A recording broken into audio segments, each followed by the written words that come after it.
वाडी जयाची अपार ऐकताची थोर सुखवाके भोळा महादेव पायी भोळा भाव उद्धारया जीव एक सरी कव एक सरी जीव उद्धारया रावण मागू गेला पार्वती कारणे देता वेळेन म्हणे कैसे द्यावे भोळा महादेव पायी भोळा भाव उद्धारया जीव एक सरे जातीची चांडाळीन गोकर्णाशी गेली दर्शने नेली कैलासाशी भोळा महादेव पायी भोळा भाव उद्धरया जीव एक जरे नामा म्हणे कैसे दैवत्या भिल्लाचे आले पूजनाचे फळ हाता भोळा महादेव पायी भोळा भाव उद्धरया जीव एक जरे विठ्ठल विठ्ठल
पोवाडे जयाचे अपार पुराणी पोवाडे जयाचे अपार ऐकताचे थोर सुख वाटे भोळा महादेव पायी भोळा भाव उद्धरया जीव एक सरे परमपुरुषम शबरी पांडुरंग मुरारी कमलनयन काना गोपिका चित्तहरी प्रकट निकट शोभे रुक्मिणी रम्य वामी सदैव धवलासां श्री विठ्ठलं चिन्तयामि पांडुरंग करो प्रथम पांडुरंग करो प्रथम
बाबाजी सद्गुरु रसदुगा अतुलित बलधाम हिम शैलम बद्यः धन जवान कृशानु ज्ञानी नामाग्रगण्यम सकल गुण निधान मनरनम दिशम रघुपति प्रिय भक्तमातात्मजम नमामि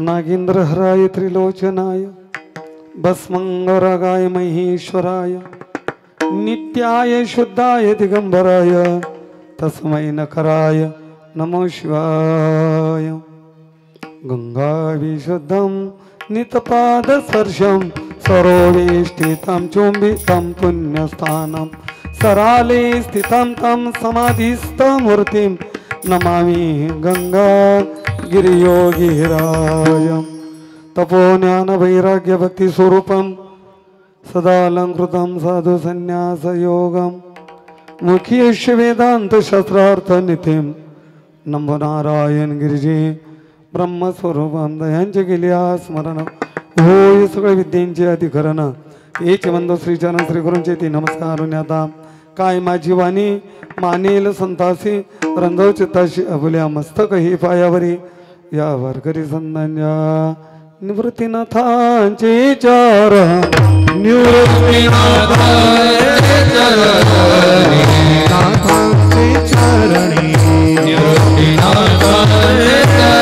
चरणी शरण एका जनार्दनी चरण शरण एका जनार्दनी शरण एका जनार्दनी शरण एका जनार्दनी शरण एका जनार्दनी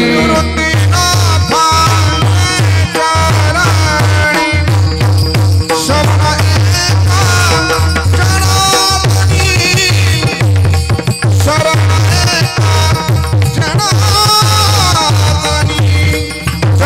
एका जनार्दनी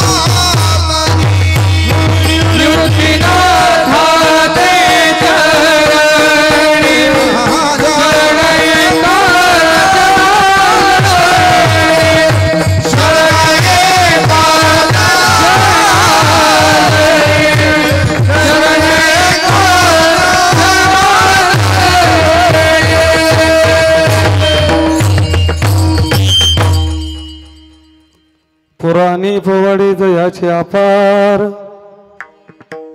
ऐकताची थोर सुख वाटे भोळा महादेव पाये भोळा भाव उद्धरया जीव एक सरे प्रस्तुत संकीर्तन शिवेसाठी निवडलेला अभंग महान भगवत भक्त पंढरपूर क्षेत्र निवासी भगवंताचे नजीकचे जवळचे आणि अतिशय प्रिय भक्त युगानुयुगाचे भक्त संत शिरोमणी नामदेव महाराज यांचा 5 चरणाचा बहुतांशी अनेक वारकऱ्यांच्या पाठातील नित्यनेमातील अभंग आहे. या अभंगावरती दिलेल्या संकल्पित वेळेत बोलण्यापूर्वी काही परिहार देणं उचित ठरेल. श्री क्षेत्र दहीगाव भगवान ओंकारेश्वराच्या प्रांगणामध्ये किम निमित्ताने आपली सर्वांची उपस्थिती लाभलेली आहे. काहींना कल्पना असेल काहींना नसेल पण तरी सांगण्यासाठी उभं केलेलं आहे. सांगणे गरजेचं आहे. कार्यक्रमाचं काही नैमित्य आहे. ऐका. कोमल उर्फ रोहिणी रामराव शिंदे हिची पुणे येथे IT इंजिनियर पदी नियुक्ती झाल्याबद्दल त्यांच्या परिवारानं केलेलं कार्यक्रमाचं आयोजन त्या निमित्ताने रामराव अमृताबाजी शिंदे, सरला रामराव शिंदे, दीपक आणि अनिकेत आणि समस्त शिंदे परिवार या परिवाराने केलेलं आयोजन त्या निमित्ताने कथा कीर्तन नामस्मरण चिंतन शिव रुद्राभिषेक आणि त्याच निमित्ताने मांडा भोजन आहेत. त्यासाठी आपली सर्वांची विशेषत्वाने उपस्थिती आहे. खरं तर आज काही शब्द काही वर्णन करण्यासाठी नाही. ज्यांची आतुरतेने हजारोने लाखो लोक वाट बघतात अशी तोला मोलाची माणसं आज या ठिकाणी उपस्थित आहेत. परमपूजनीय वंदनीय आदरणीय गुरुवर्य हरिभक्त परायण ओंकार सिंग बापू मिथी दोंडाईच्या शिंदखेडा आज त्यांची उपस्थिती आहे. खूप किती लांबून आले ते. त्याचप्रमाणे त्यांच्या सोबतीला आले त्यांचे सहचारी. उभा महाराष्ट्र ज्यांचा आवाज ऐकण्यासाठी आतुरतेने नेहमी वाट पाहत असतो, कधी आमच्या गावाला येतील असं प्रत्येकाला वाटत आहे.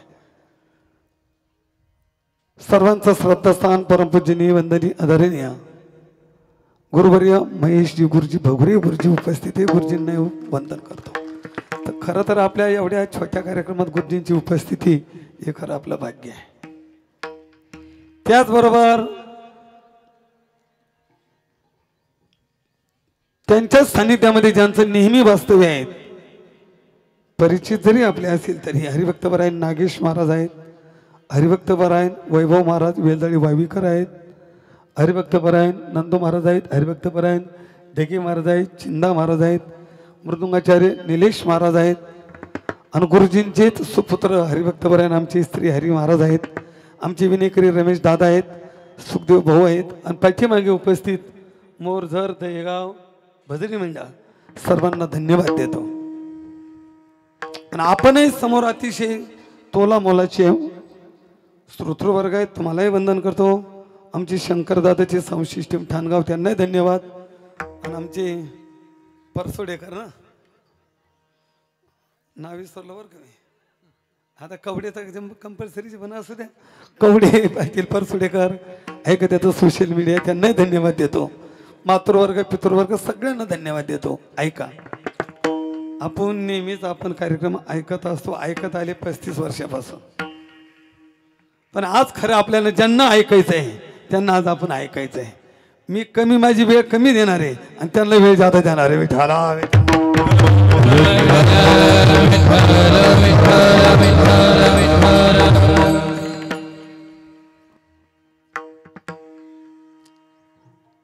या अभंगाद्वारे नामदेव महाराज यात्वा जीवाला किंबहुना तुम्हा आम्हाला सुखाचा पत्ता सांगतात. प्रत्येकाच्या अंतःकरणामध्ये सुखासाठी धाव आहेत ना.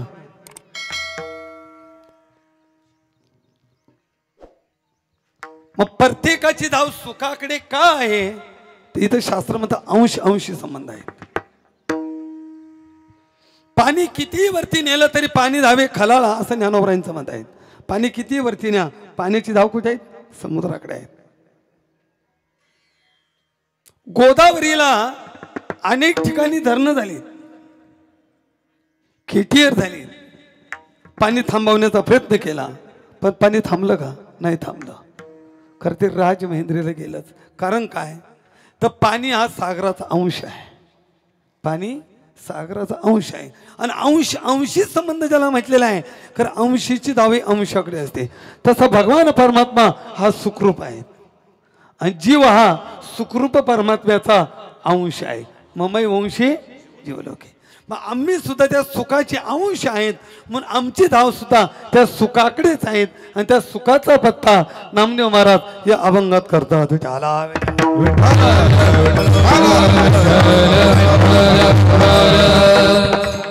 पहिला प्रश्न असा आहे, नामदेव महाराज हे निके वैष्णव आहेत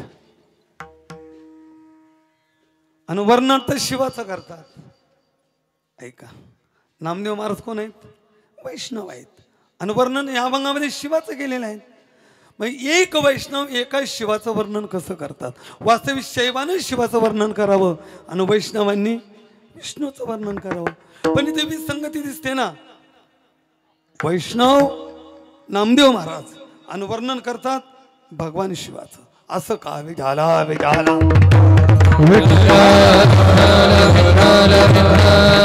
कारण त्यांच्याकडनंच आपण समजून घेऊ ना दादा. ज्ञानोबरायांनी नामदेव महाराजांना तीर्थयात्रेची इच्छा केली. त्यावेळेला नामदेव महाराजांनी देवाला सांगितलं, देवा बघ तशी माझी जाण्याची इच्छा नाही आहे, पण तू म्हणतोय ना म्हणून मी यांच्या संगतीमध्ये जातो. पण नामदेव महाराज म्हणतील गणपतीचं घे दर्शन, मी घेणार नाही. ते म्हणतील घे जगदंबेचं दर्शन, हे घेणार नाही. कारण माझं ठरलंय, ज्या देवाचे कमरावरती हात नाही अशा देवाचं मी कदापि दर्शन करणार नाही. निघेमित याचे दर्शन दर्शन दर्शन निघेमित याचे दर्शन निघेमित याचे दर्शन निघेमित याचे नाही कर नाही जाते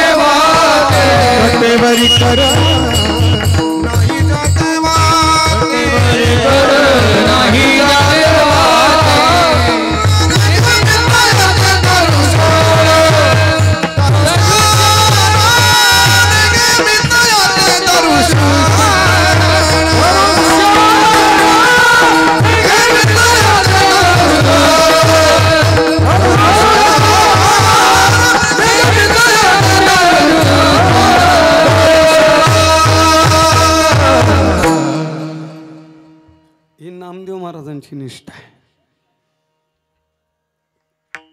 ज्या देवाचे कमरावरती हात नाही त्याचं मी दर्शन घेणार नाही असे म्हणणारे नामदेव महाराज मग भगवान शिवाचं वर्णन का करतात? याचं एकच फक्त एक साधं कारण सांगतो. पहिले वैष्णव कोण असेल तर भगवान शिव आहे.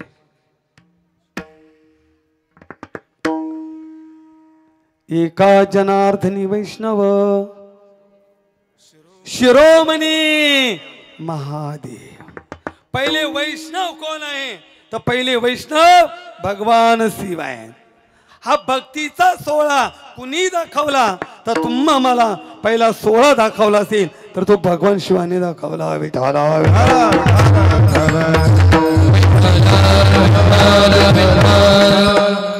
भक्तीचा सोहळा शिवे दाविला सकळा शिवे दाविला सकळा शिवे दाविला सकळा भक्तीचा सोहळा शिवे दाविला सकळा शिवे दाविला सकळा शिवे दाविला भक्तीचा सोहळा शिवे दाविला सकळा शिवे दाविला सकळा शिवे दाविला सकळा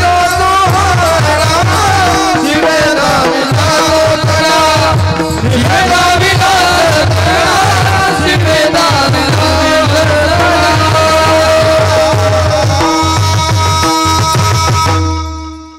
भक्तीचा सोहळा शिवे दाविला सकळा. म्हणून तर पहिले वैष्णव भगवान शिव आहेत. आणि आजही भगवान शिव नित्य नेमाने पंढरपुरामध्ये काकड्यासाठी हजर असतात. विठ्ठल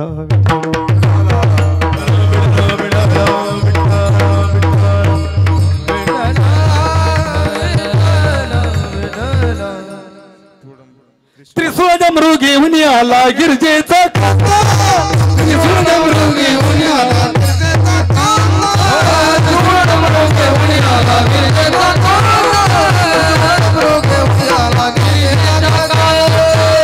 प्राण अर्थ घेऊन ब्रह्माधिकनाथ तीव्या सोडोनी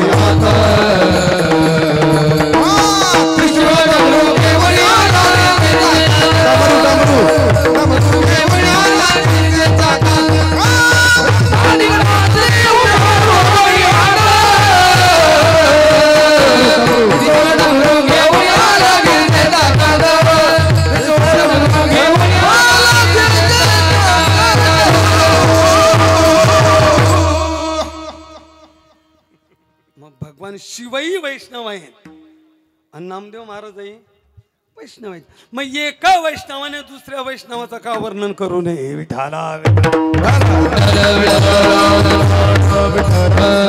पहिलं कारण. दुसरं कारण का वर्णन करायचं तर वारकरी संप्रदायामध्ये दोन्ही देवांमध्ये अंतर ठेवलेलं नाही. हर आणि हरी यामध्ये तुकोबरांत भेदच मानत नाही आम्ही.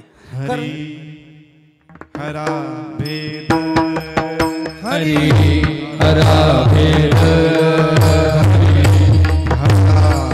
भेद हरी हरा भेद नका करू वाद नका करू वाद नाही नका करू वाद नाही नका करू वाद नाही नका करू वाद नाही नका करू वाद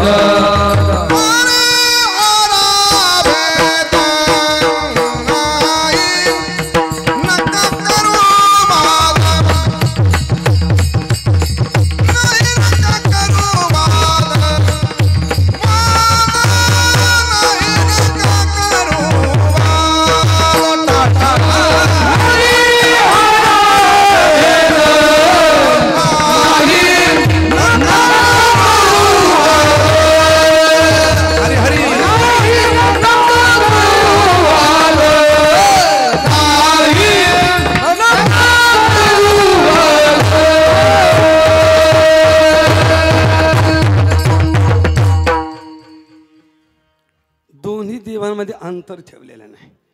मग काय सारखेपणा आहे. आणि पुढे बोलू का दादा, दोन्ही देवांमध्ये भेद सुद्धा आहेत. अगोदर सारखेपणा सांगतो, नंतर भेद सांगतो. सारखेपणा, एकदा लक्ष्मी कैलासात गेली आणि पार्वतीला विचारलं, ए पार्वती, तो भिकारी कुठे गेला? म्हणली भिकारी भगवान शिवाला बरं का. लक्ष्मी म्हणली, ए पार्वती, तो भिकारी कुठे गेला? आता ती पार्वती ती म्हणे, लक्ष्मी, तो भिकारी ना बळीच्या दारात भीक मागायला गेला. आता काही कळालं का?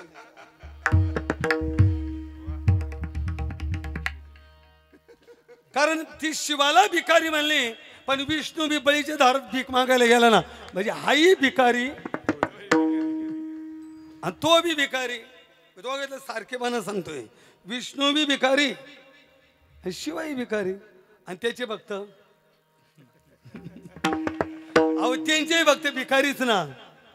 होईन भिकारी होईन भिकारी होईन भिकारी होईन भिकारी पंढरीचा वार करी पंढरीचा वार करी पंढरीचा वार करी पंढरीचा वार करी पंढरीचा वार करी होईन भिकारे पंढरीचा वार करी पंढरीचा वार करी पंढरीचा वार करी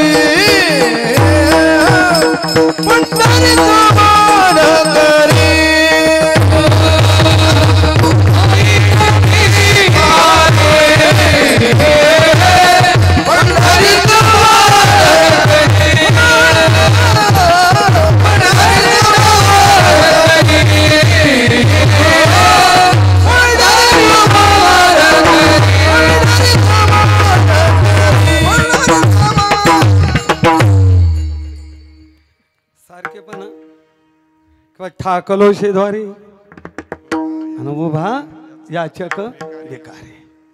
सारखेपणा हाही भिकारी, तोही भिकारी. मग लक्ष्मीला वाटलं हे गाडत आता आपल्याच अंगणात सुटलं, हिनं तर विष्णूलाच भिकारी केलं.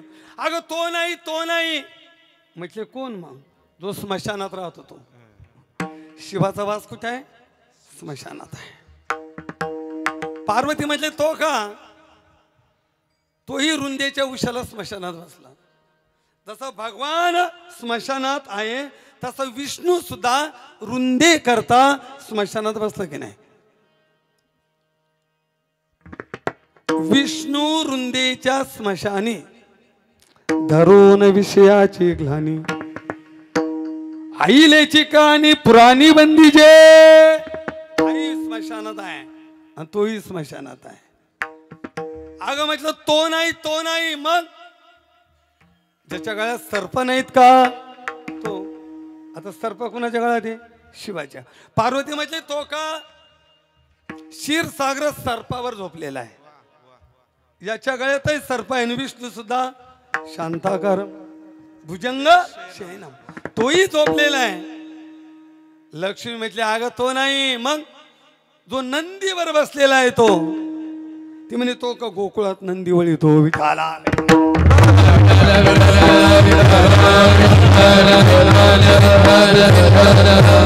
दोघांमधला सारखेपणा, मग दोघांमधला सारखेपणा किती आहेत तर भगवान शिव याचं भजन करतात आणि हा त्याचं पूजन करतो. भजनकारी महादेव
सारखेपणा, कितीतरी सारखेपणा आहे.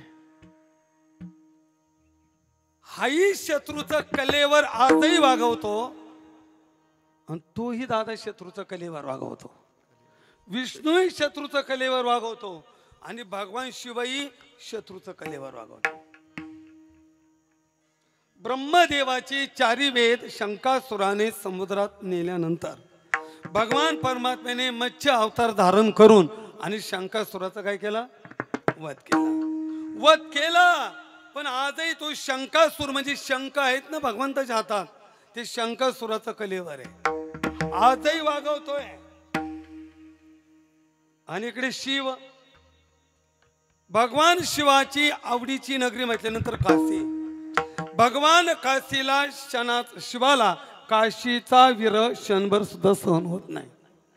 पण एकेकाळी गजासूर नावाचा दैत्य उन्मत्त झाला आणि त्याने भगवान शिवावरती काशीवरती स्वारी केली. भगवान शिवाने त्या गजासुराला त्रिशूळावरी धरला आणि डोक्याच्या वरती नेला. तेव्हा तो गजासुर हसू लागला. शिव म्हटलं अरे तू मरतोय मरताने हसतोय. तो म्हटले शिवा विजय माझा आहे. अरे तू मरणार आणि विजय कसा. म्हटले आई राजा श्रेष्ठ का त्याचं सिंहासन श्रेष्ठ.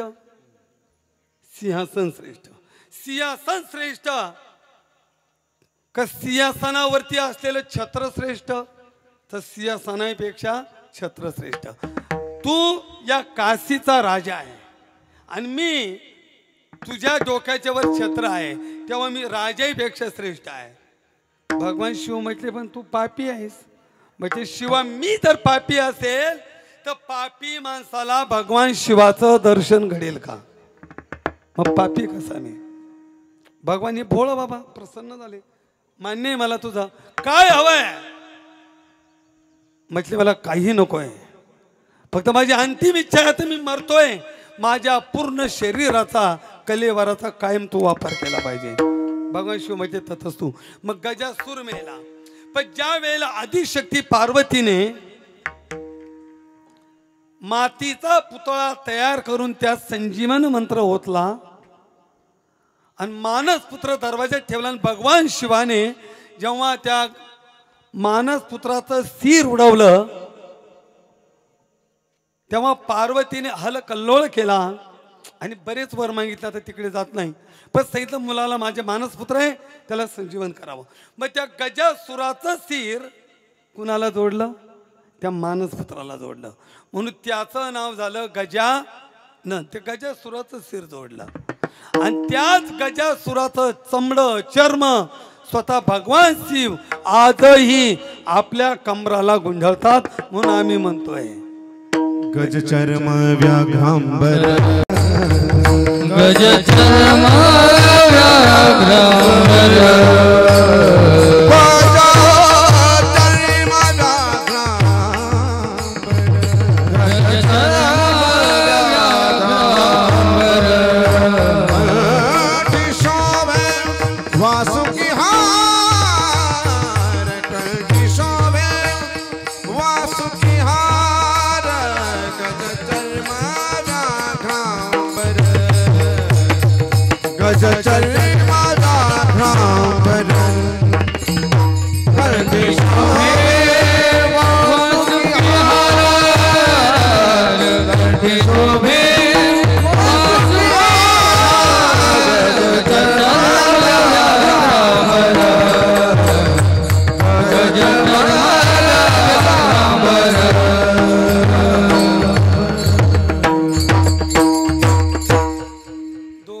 सारखेपणा.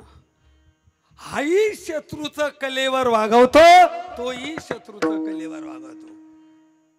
एक सारखेपणा अजून सांगतो. हाही सासरवाडीला राहतो तोही सासरवाडीला राहतो. शिवही सासरवाडीला आहे आणि विष्णू सुद्धा सासरवाडीलाच आहे ना. पार्वती कुणाची कन्या आहे हिमालयाची. मग शिवाचा वास कुठे आहे हिमालयात म्हणजे सासरवाडीला. लक्ष्मी कुणाची मुलगी आहे समुद्राची. भगवंताचा वास कुठे आहे क्षीरसागरात म्हणजे हाही सासरवाडीला तोही. मग तुमच्या गावात एखादा सासरवाडीला आला असेल तर तुमचं तरी काय अंग दुखलं एवढं. तर ते दोघं सासरवाडीला राहते तर काय बिघडलं. आलं का लक्षात. म्हणजे दोघांमधलं काय सारखेपणा आहे. बराच सारखेपणा आहे. विठाला विठाला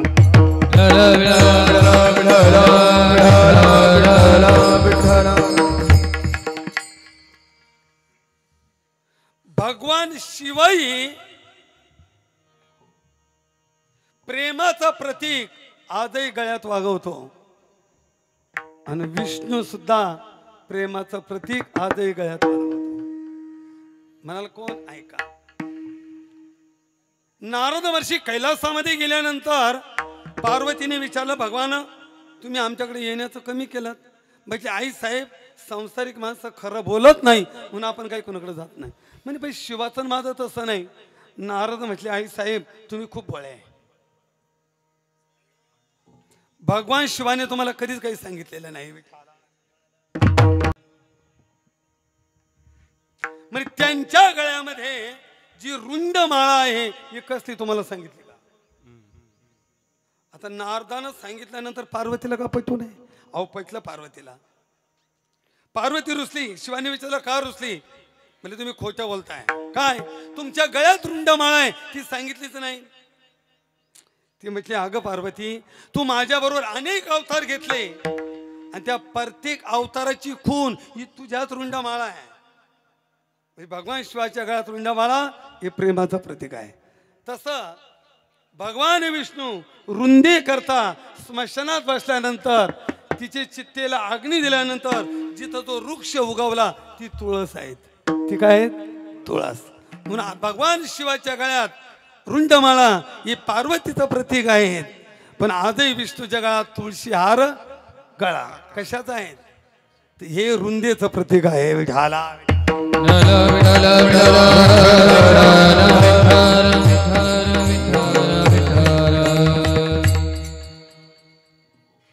तुळशी हार गळा कासे पितांबर आवडी निरंतर हिची ध्यान. बस दोघांचे सारखेपणा.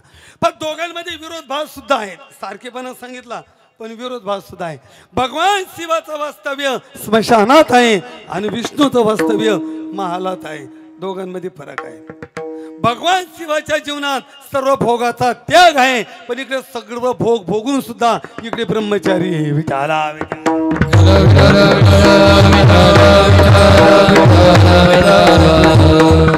जर तुम्ही भगवान शिवाकडे जर बघितलं एकच पत्नी आहेत पार्वती. एक चोरून केली आणि ती लपून ठेवली. कुठं? गंगा. कुठं?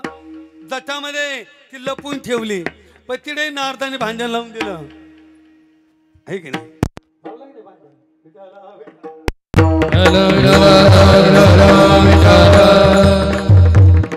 गिरजा गौरी दोघीशी भांडवी सांब्याशी धाडीले दुरी रे. तिथं भांडण लावून दिला आणि तीच गौतमाच्या निमित्ताने उतरवली. एक लपून ठेवली ती खाली उतरवली. पण इकडं भीमा तेरी एक बसविले नगर, एक बसविले नाव पंढरपूर रे, नाव पंढरपूर रे, नमोकाशी चार भुजंगासी, नमोकाशी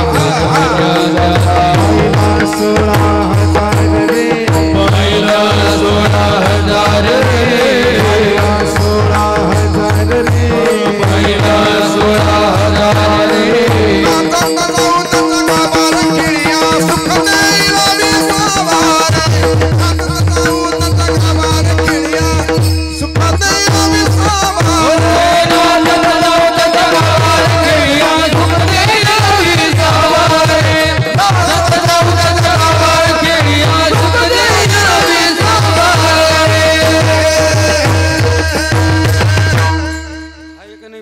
इकडे एकच. इकडं बाईला 16 पण पुढं ऐका ना अजून 108 आहे. त्याचं यमकच जुळा ना. कशाचा? 16,108 आहे की नाही? फक्त बाईला 16 आणि 108 राहिले ना ते जमा नाही यमक. ऐका म्हणजे इतका सगळे विरोधाभास. बरं याच्या कपाळाला जर बघितलं भगवान विष्णूच्या केशर आहे, कस्तुरी आहे आणि याच्या कपाळाला भस्माचा. भस्म उटी. कोणती उटी आहे? भस्माची. आणि कोणता भस्म? अहो मेलेल्या माणसाची रक्षा आहे. विठाला विठाला.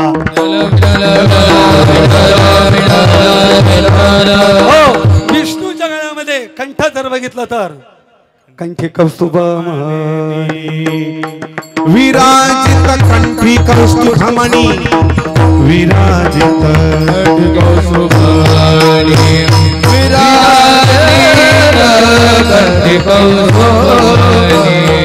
मातारा कुंडल तळपती श्रावणी, मातारा कुंडल तळपती श्रावणी, मातारा कुंडल तळपती श्रावणी, मातारा कुंडल तळपती श्रावणी, कुंडल तळपती श्रावणी, मातारा कुंडल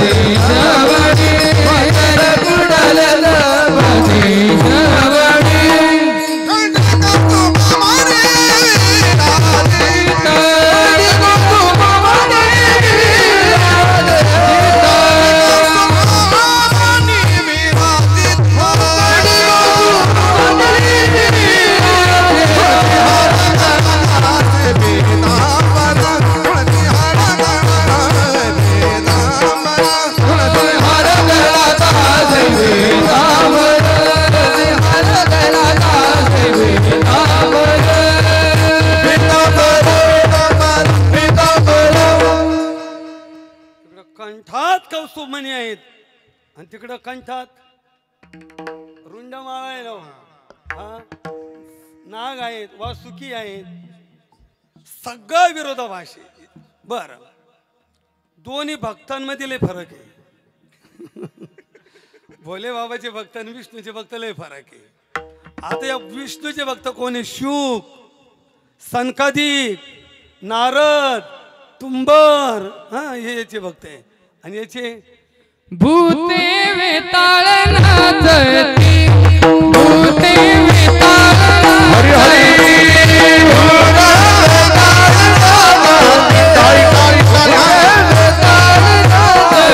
भूते वेताळ नाचती, हर्षयुक्त उमापती, भूते वेताळ नाचती, हर्षयुक्त उमापती, हर्षयुक्त उमापती.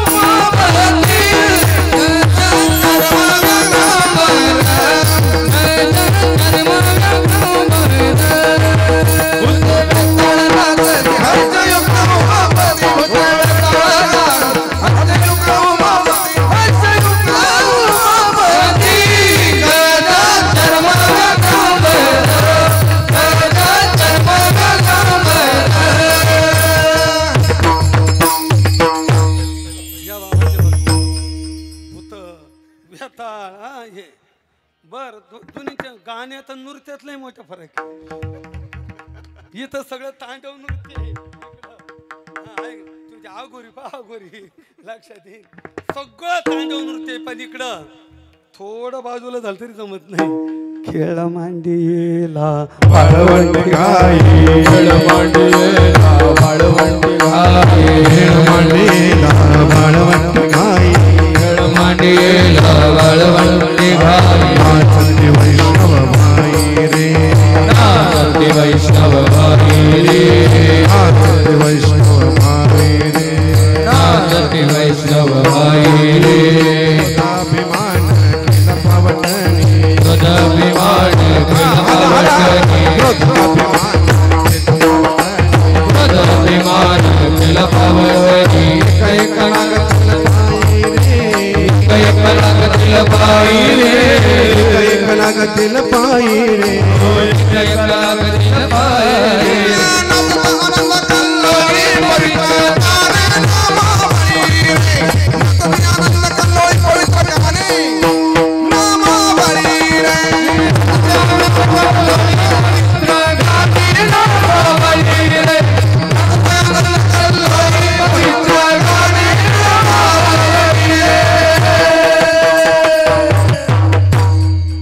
वाक्य ध्यानात ठेवा. नाचती आनंदे पवित्र गाणे, गाणे पवित्र आणि नाचती पवित्र, एवढं मुद्दा लक्षात ठेवा. नाचणं सुद्धा कसं आहे, आता आलं ते धांगड धिंगड ठेवा बाजूला आपल्या, पण वैष्णवाचं नाचणं ते नाही, बरोबर आहे का नाही? ते पवित्र नाचतात. आणि इकडं नाचणं कसं आहे, हा सगळ्या विरोधाभास आहे. जाऊ दे, शेवटचा सांगतो एकच विरोधाभास. विष्णू तोही जीवाचा उद्धार करतो आणि भगवान शिव सुद्धा जीवाचा, दोघही उद्धारक आहे. पण फरक इतका आहे, एक अतिशय चतुर आहे आणि एक अतिशय भोळा आहे. आता विष्णू कसा आहे? चतुर. किती चतुर आहे? या जगात जितके चतुर असतील त्या सर्व चतुरांचा राजा आहे. जगातील सगळ्या चतुरांचा राजा आहे. आता चतुर म्हटलं का आपल्या नावापुढं डोळ्यापुढे एक नाव येतं दादा, अण्णा, कोणतं? बिरबल. एक दिवस बादशाला लहर आली, म्हटले बिरबल इकडे. म्हटले जी सरकार. अरे म्हटले मला रात्री स्वप्न पडलं. ते म्हणजे सर्वांना पडतं, तुम्हालाही पडलं असेल. नाही म्हटलं माझं स्वप्न वेगळं आहे. म्हणजे काय? ऐक म्हटले, मला असं स्वप्न पडलं रात्री की आपण दोघं जण रस्त्याने जात होतो स्वप्नामध्ये. म्हणे मग जात असेल, पण पुढं असं स्वप्न पडलं, इकडे बघा, त्या रस्त्याच्या दोन्ही बाजूने खोल खड्डे होते. एक खड्डं होतं मदानं भरलेलं आणि एक खड्डं होतं घाणीनं भरलेलं. पण बिरबल असं घडलं, मी पडलो मदाच्या खड्ड्यात आणि तू पडला घाणीच्या खड्ड्यात. मला असं स्वप्न पडला. तो हजारचा बाबी बिरबल, चतुर. तो म्हटले याला योगायोग म्हणावं लागेल. तुमचं माझं स्वप्न सारखंच. म्हटले मलाही रात्री असंच स्वप्न पडलं. म्हटले काय पडलं?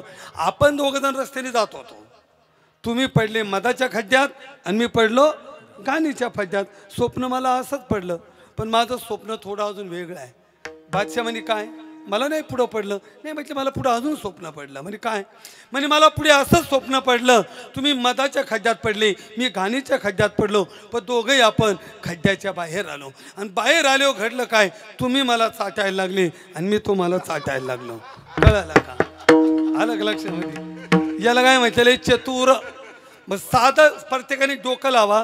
जर बिरबल इतका चतुर आहे तर त्या बिरबलाला बुद्धी देणारा तो किती चतुर असेल.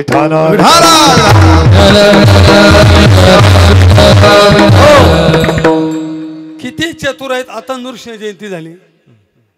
हिरण्यकशिपूने जितके मागितलेले वर अवघडच अवघड सगळे पूर्ण केले की नाही. आता कथा लांबत नाही, मी केले की नाही. म्हणून चतुराच्या राया दंडवत तुझे पाया. देव चतुर जाणोनी तर वर्ततसे किंवा चतुराता शिरोमणी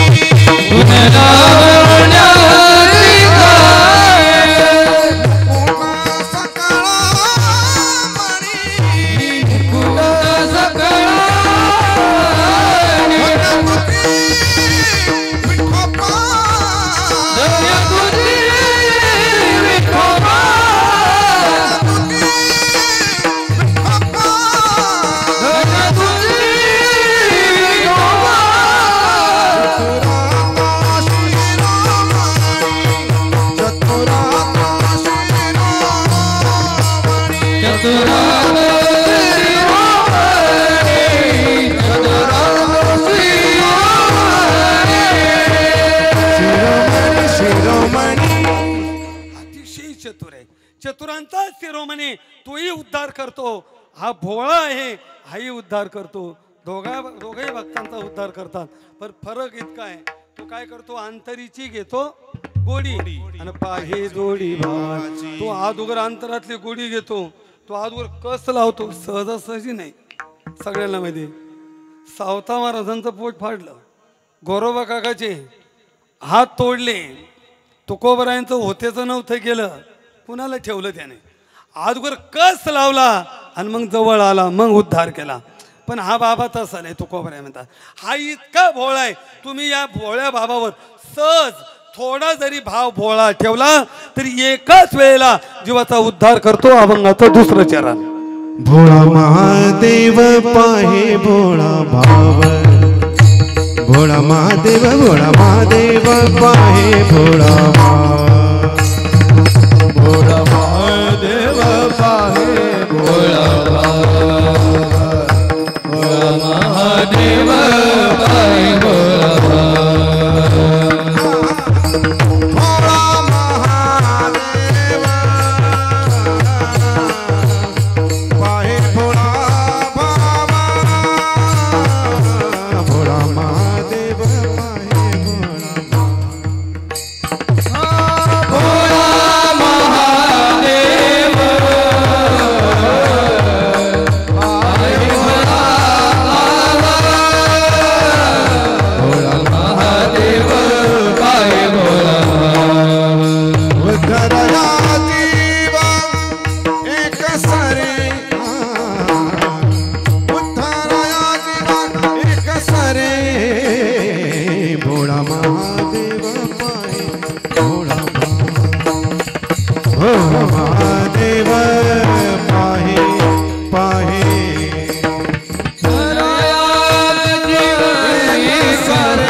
करतो. मला वाटतं या शब्द जादा विस्तार करण्याची आवश्यकता नाही.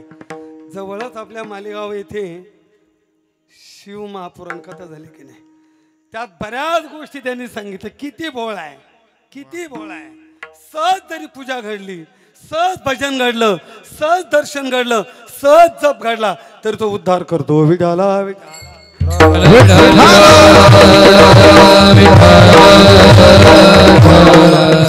पण विष्णूच्या बाबतीत नाही बरं का तसं.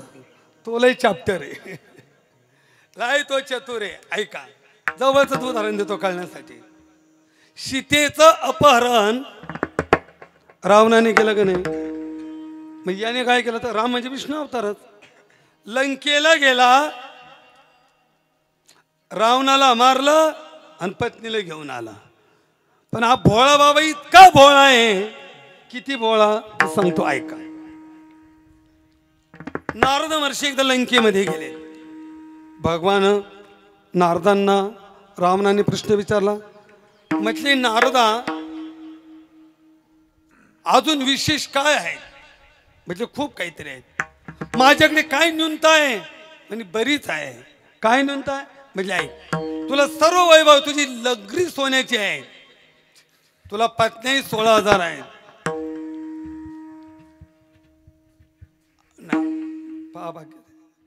80,000 आहेत. पण एक सांगू का, 80,000 जरी पत्नी असेल पण तुझ्या वैभवाला शोभेल अशी बायको तुला नाही. 80,000 असेल म्हणजे मग मिळाल कुठं? म्हणजे कैलास पर्वतावर. अरे तो भोळा बाबा आहे शंकर, त्या गोसायला पार्वती सारखी इतकी सुंदर बायको कशाला पाहिजे? सांगितलं कोण? नारदानं. ऐकलं ना रावणानं. निघाला रावण कैलासामध्ये. पण रावणाची आई नित्य नेमाने सप्तधान्याच्या पिठाची लिंग करून हातावर ठेवून ध्यान धारणा करायची. पण एक दिवस कोणीतरी ते लिंग घेतला आणि समुद्रात फेकलं. आणि रावणाच्या आईचा नेम आहे, जोपर्यंत लिंग मिळत नाही तोपर्यंत पाण्याचा थेंब घेणार नाही. रावण म्हटलं आई ते लिंग मिळणं अशक्य आहे, पण मी आता कैलासात चाललोय, भगवान शिवाकडनं आत्मलिंग घेऊन येतो. निघाला रावण. कैलासावरती आल्यानंतर भगवान शिव विराजमान आहेत. आई साहेब पार्वती माता बसलेले आहेत, नंदिकेश्वर आहेत, गणपती आहेत, कार्तिकेश्वर आहेत, संपूर्ण गण आहेत, सभा दाटलेले आहेत. रावण गेल्यानंतर रावणाने पहिलं एक शिर उडवलं, एक हात उडवला, नसा काढल्या, तंबोरा केला आणि गायनाला सुरुवात केली. जो राग गायला तो शिवरंजनी नावाचा राग. कोणता गायला? शिवरंजनी. ऐका, भगवान शिवाला शिवरंजनी नावाचा राग अतिशय प्रिय आहे. आणि या रागाने भगवान शिव लवकर प्रसन्न होतात बर का. आणि तो राग गायला कोणी? रावणाने. शिव प्रसन्न झाले. काय पाहिजे? म्हणजे काही नको, तुझं आत्मलिंग दे. दिलं काढून. तुझी बायको सुद्धा मला दे. आता इतका भोळा कोणी आहे का? लय जर भोळा असता तर जमीन देईल, लय भोळा असेल तर बँकेतून पैसे काढून देईल, त्याच्या पुढे पोरगा दत्तक देऊन टाकील. पण बायको देईल का कोणी? तो कोबरा नामदेव महाराज हा इतका भोळा आहे, तो इतका चतुर आहे. रावणाला मारलं, बायकोला घेऊन आला. पण हा इतका भोळा आहे, रावणाने बायको मागितली तरी देता वेळेत द्यावं का न द्यावं हा सुद्धा विचार केला नाही. अभंगाच्या तिसऱ्याच्या. रावण मागू गेला पार्वती कारणे, रावण मागू गेला पार्वती कारणे, रावण मागू गेला पार्वती कारणे, रावण मागू गेला पार्वती कारणे, रावण मागू गेला पार्वती कारणे,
केला नाही हो.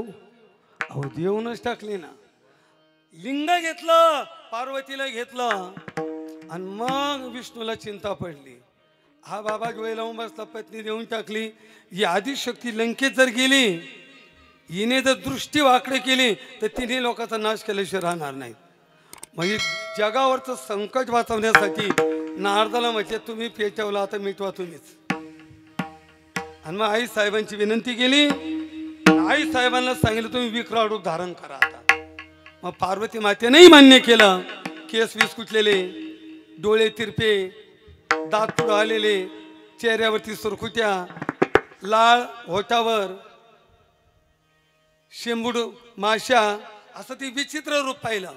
मग नारद गेला. नारद म्हटले रावणा थांब, तुला वाटले तो इतका भोळा आहे का? अरे खरी पत्नी त्याने दिली नाही, तुला फसवलं. वरती बघ. जेव्हा वरती बघितलं ती विकराळ रूप दिसलं. राग आला, मला फसवलं म्हटले. तिथंच सोडून दिलं ते पार्वतीला. रावण परत कैलासात. तोपर्यंत विष्णूने मंदोदरी ही ऋषींची असलेली कन्या, तिची कथा मोठी, तिला भगवान शिवाच्या मांडी खाली लपून ठेवलं, आसनाखाली. आज सांगितलं नारदा, नाही सांगितलं रावणा, मांडी खाली लपून ठेवली ती घेऊन ही नको. परत रावण कैलासात. आणि कैलासात आल्यानंतर शिवाला म्हटले फसवलंय मला, पायवरती कर, मांडीवरती कर. जेव्हा मांडीवरती केली आणि मांडी खालून जी मुलगी दिली तिचं नाव मंदोदरी. विठाला विठाला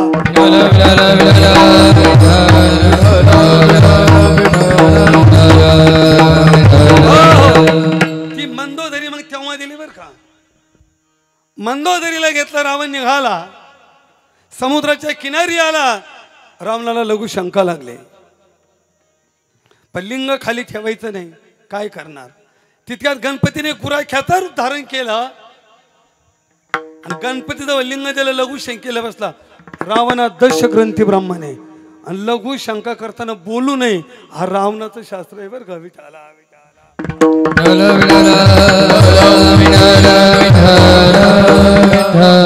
रावण लघु शंकेला बसल्यानंतर लघु शंका संपत नाही, म्हणून गणपतीने तिथं लिंग ठेवून दिलं.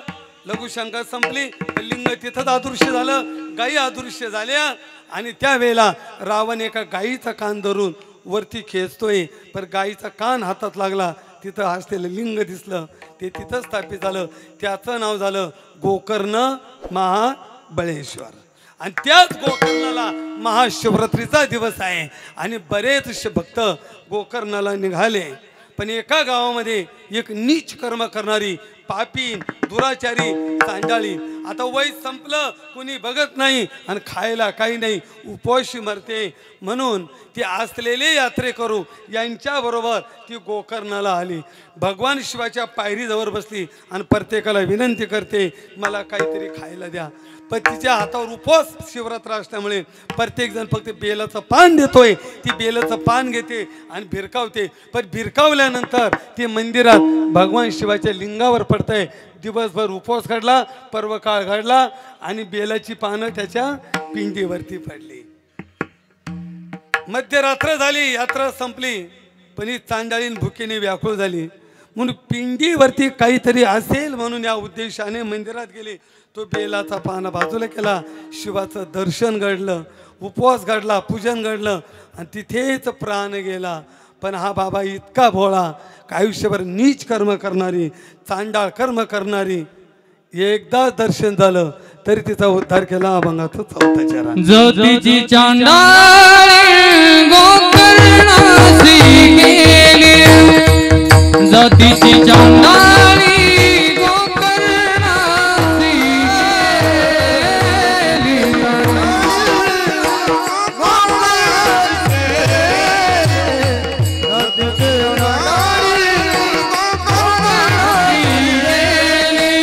ज्योतीची चांडाळी गोकर्णासी गेली, ज्योतीची चांडाळी गोकर्णासी गेली.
आली का म्हणलं काय गेली ती चांडाळी नव्हती, कधी झाली सांगता विठाला विठाला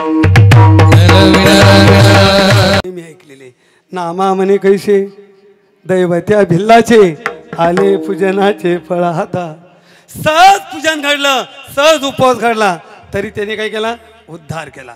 हा इतका बोळ आहे. असं म्हणतात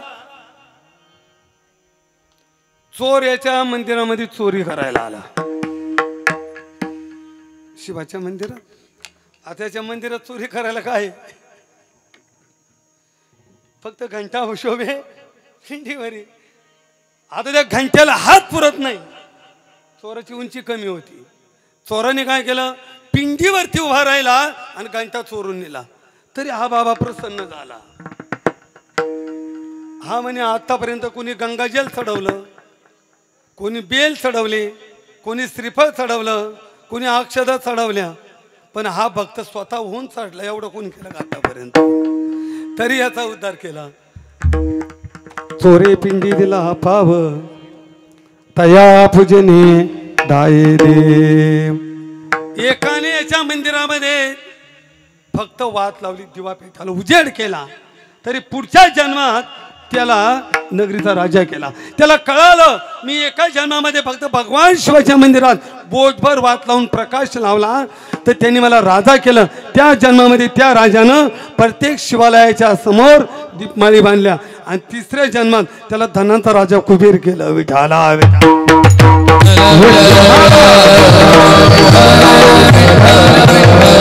हो, इतका भोळा आहे.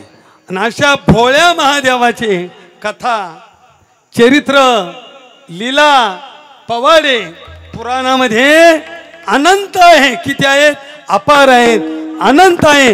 आणि जर तुम्ही ते पवाडे अपार ऐकलात, नक्कीच तुम्हाला सुखाची प्राप्ती होईल. अभंगाचं पहिलं चरण. पुराणे पवाडे जयाचे अपार,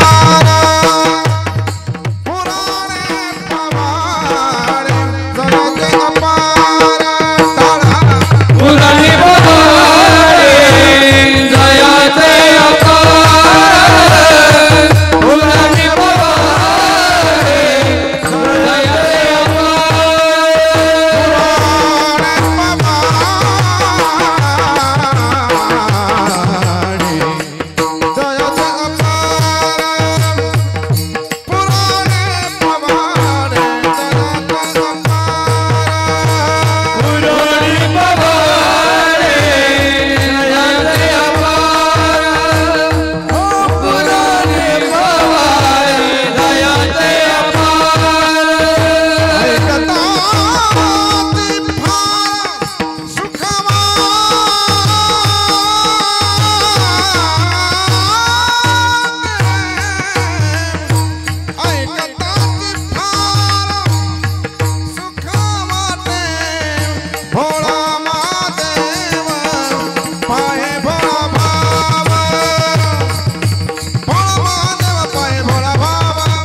जयाचे पुराणात अनेक कथा आहे, पवाडे हे चरित्र आहे.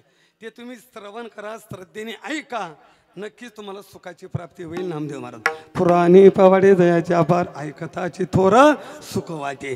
आणि सुरुवात आपली इथं होती, धाव सुखासाठी आहे. मग सुख कुठे आहे, तर संतांच्या पायाजवळ आहे, सुख देवाच्या चरणाजवळ आहे, आणि सुख संत समागमात आहे. आणि सुख भोल्या बाबाचे चरित्र श्रवण करा, त्याची कीर्ती ऐका, त्याचे पवाडे ऐका. नामदेव महाराज म्हणजे नक्कीच तुम्ही सुखी व्हाल. विठोबा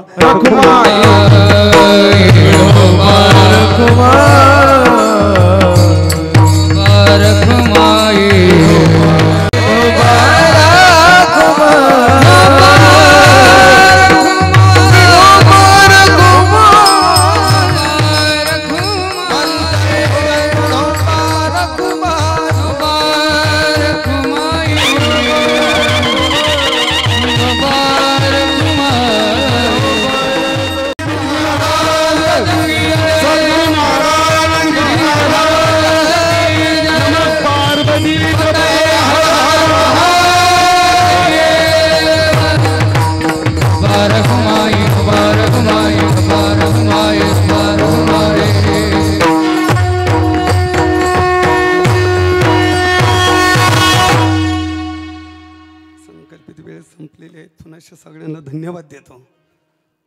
तसं आज या ठिकाणी विशेषत्वाने ज्यांची उपस्थिती लाभलेली आहेत, ऐकलं आपण ओंकार सिंग बापू मेथी आहेत, ते इतक्या दूरवरून आमच्या रामभाऊंच्या निमंत्रणाला मान देऊन आलेत. त्याचप्रमाणे आमचे गुरुजींचे अनेक लोक वाट पाहत आहे, पण सगळ्यांचा रस्ता बंद करून ते आज आपल्याकडे आले. गुरुजींनाही धन्यवाद. नागेश महाराज आहेत, वैभव महाराज आहेत, निलेश महाराज आहेत, गुरुजींचे चिरंजीव आहेत. आणि आता ज्यांचं नुकतंच आगमन झालं, आमचे सगळे आपण त्यांना ओळखतात. माझे परममित्र हरिभक्तपरायण शिवाजीराजे ठाकरे तालुका अध्यक्ष कोपरगाव, त्यांची उपस्थिती, त्यांनाही धन्यवाद देतो. त्याचप्रमाणे आज हा तसं नारायणगिरी महाराजांनी गंगागिरीजी महाराजांनी कसा योग घातला काही कळत नाही. गुरुजी महाराज बेटावरचेच आहेत आणि त्याच बेटाचे आज विश्वस्त आमचे हरिभक्तपरायण सचिन भाऊ जगताप, सद्गुरू योगराज गंगागिरीजी महाराज गोदाम सरला बेट विश्वस्त ते आहेत.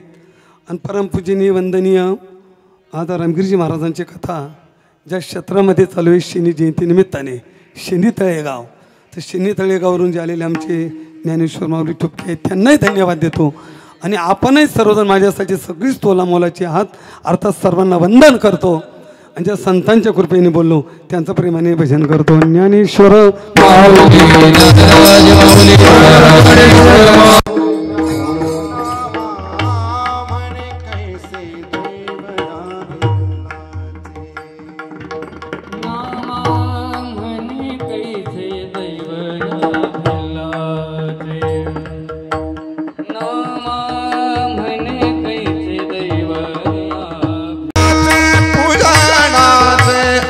पूजनाचे फलहाता फलहाता भोळा महादेव पाहे भोळा भाव, भोळा महादेव, भोळा महादेव पाहे भोळा भाव. आले पूजनाचे फळ हाता, आले पूजनाचे फळ हाता, फळ हाता भोळा महादेव पाहे भोळा भाव, भोळा महादेव पाहे भोळा भाव.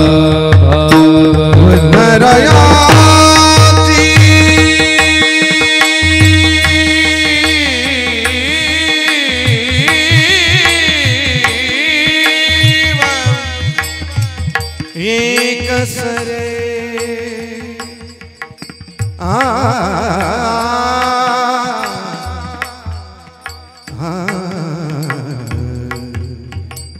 एक सरे, एक सरे, एक सरे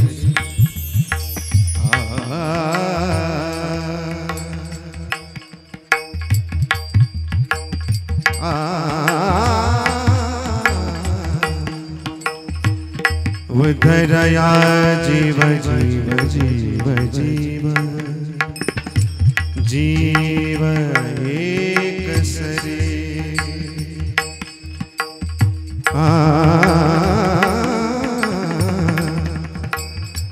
उधरया जीव जीव जीव जीव उधरया जीव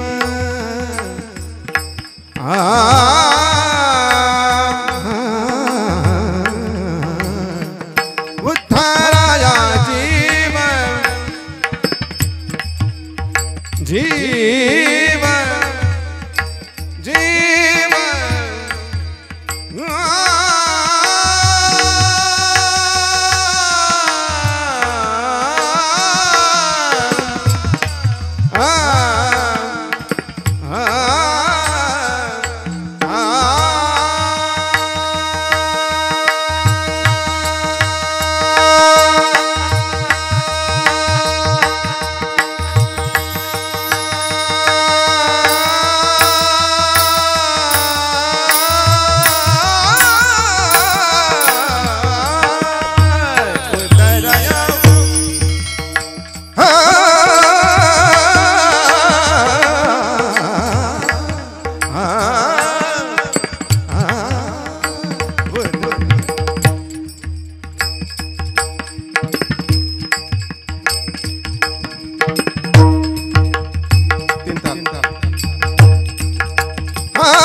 उद्धरया उद्धरया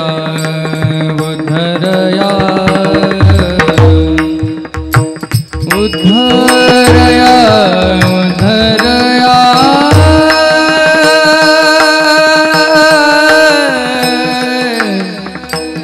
उद्धरया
सेवा संपलेली पुनश्च धन्यवाद.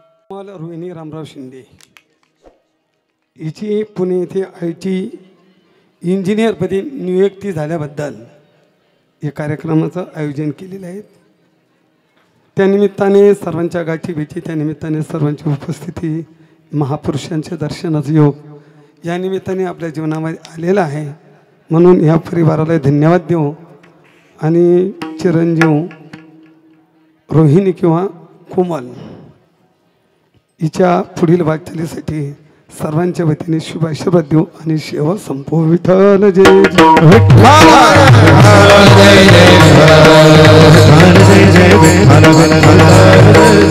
हरी बोली